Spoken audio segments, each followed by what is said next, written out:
Today we are talking horror, and so it's only appropriate that we speak with the man responsible for revolutionizing the horror cult genre. Please say hello to co-writer of Night of the Living Dead, John Russo. Hello, John. Hi, how are you doing? We're doing great, John. Thank you so much for joining us here today. John, you co-wrote the cult classic Night of the Living Dead. Can you share with us what the writing process was like? Well, I said to George Romero, we were the two writers in our group, and I said, whatever we do ought to start in a cemetery. So George wrote about 20 pages of a girl being chased after her brother's head gets bashed against a tombstone. And I said to him, who's chasing this girl? He said, I don't know. I said, well, seemed to me they could be dead people. He said, that's good. I said, well, what are they after? You don't say that either. And he said, I don't know. And I said, well, why don't we use my flesh-eating idea? You kind of wrote the book on what zombie behavior would be. It hadn't been done before. Zombies weren't very scary. They just shambled around, tried to choke somebody or threw somebody against the wall. And they didn't become terrifying until we made them flesh eaters. That's what did the trick. I was the ghoul that got the tire iron in the head. I fight with Ben, the hero, and he gets me on the floor and puts a tire iron in my head. Thought maybe my brain wouldn't be totally dead, and it would be more spooky if my eyes flickered a little bit.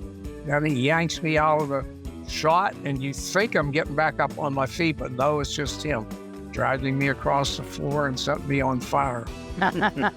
Oh, so awesome. You know, this film was independently produced on a low budget, and it went on to make like $30 million. I mean, now 56 years later, we're still talking about it. Did you know the impact this film would have when you co-wrote it? We knew we were making a good movie, and we were totally behind George Romero as the director. Everybody worked together as a team. In my first newspaper interview, when the movie was about to premiere, I got called a brash young man because I said it was a good movie.